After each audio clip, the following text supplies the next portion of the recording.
have been bombarded, as have many people, with this notion of something called Nasara Jasara. Now, I'm pretty sure you're more across this than me, Jason, because I thought that sounds ridiculous. It's never going to happen. You know, that's sort of hopium.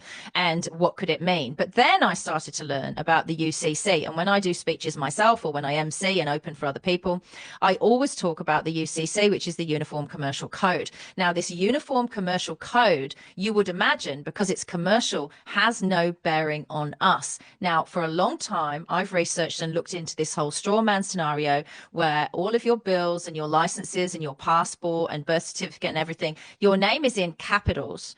And there are political parties in Australia, independent freedom parties, who say if any of these corflutes have names in capitals, you shouldn't vote for them, because that's not us. Your birth name is in English. You know, if it was Nicola, it's a big N and then small letters. And these capitals represent commercial. Now, they have been trying to draw humanity into corporate law, commercial law, for a long time. I believe ruthlessly it's behind the trans agenda and all of this identifying as other things, because once you publicly declare and legally declare, you know, I identify as a bridge or a cat or a puppy, you're actually taking yourself out of man-woman status legally. And once you do that, you're seen differently by the court. So a legal precedent has been set by a guy in Texas yesterday.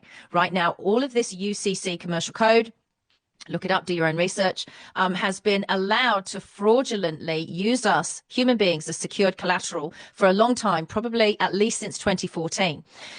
Now, they've been able to do this lawfully because there were legal precedents for it. And yesterday, the legal precedent ended. So let me read to you what has happened. You can look it up in the press.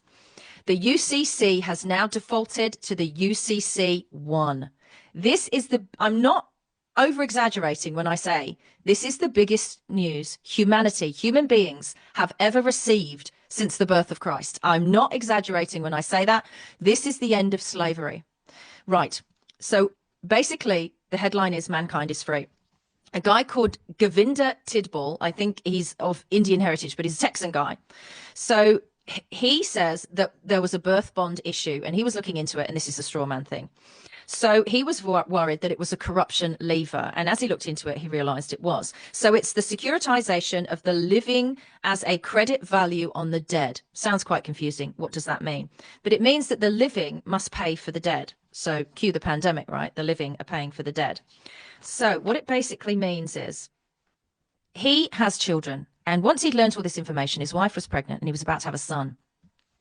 When the son was born, because he'd learned all of this, he, in his birth plan that he gave to the hospital, part of the birth plan was that the family get to keep the cord and the placenta. This is going to sound crazy, but this is what's happened with this UCC1. Because he'd learned that the UCC, the Uniform Commercial Code, and courts in America had deemed the cord and the placenta, which at the time of birth are alive. They then ask you to, they say to you, would you like to cut the cord? In the moment that you say yes and you cut the cord and the placenta become a deceased twin of the living baby.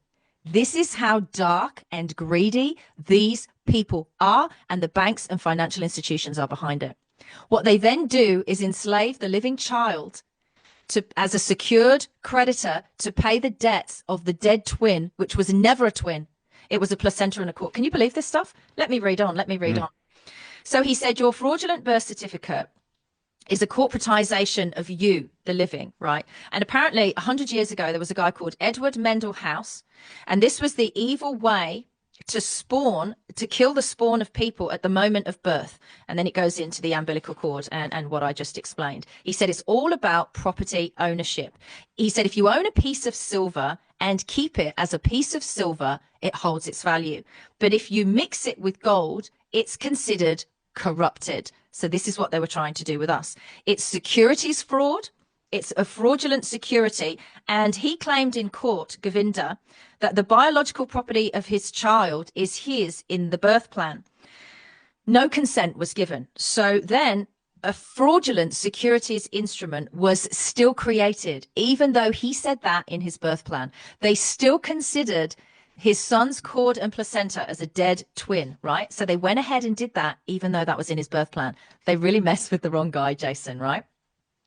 So they said that he contracted with them, but he didn't. So they tested him to see if he knew what he was really talking about in court.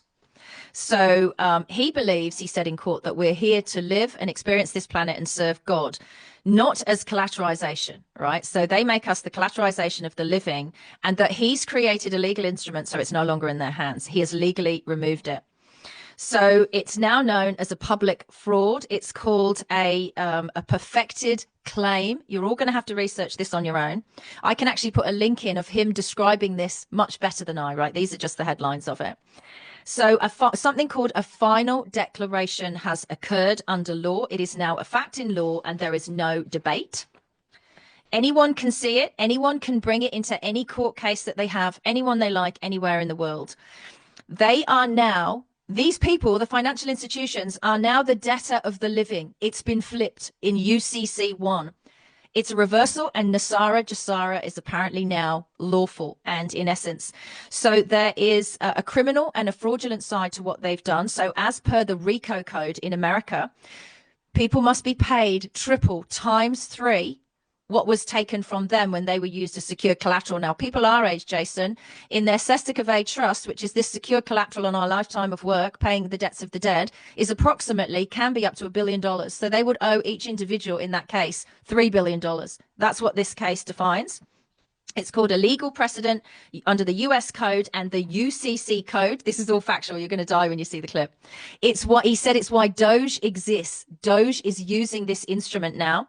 There are lots of institutions involved, financial institutions around the world, and they can no longer do this. So it's a restoration of the living man globally. Physical bodies have been unfairly incorporated by a birth certificate bond with the name in all caps. It takes time to adjust, but they are now in something with the living. I can't read my own writing. They may not use us basically as secure collateral anymore. The all caps fraud is gone. It's over. The institutions will be breaking the law the next time they do this. I'm talking a bill, a fine, a birth certificate, a license, a passport, anything. If they do it in all caps and bring you into corporation, they're breaking the law. It's called a misprism of fraud and a felony by holding the living as secured collateral. He's had a win, Jason. There is now legal precedent. They can't do this to us anymore. And it's the end of slavery.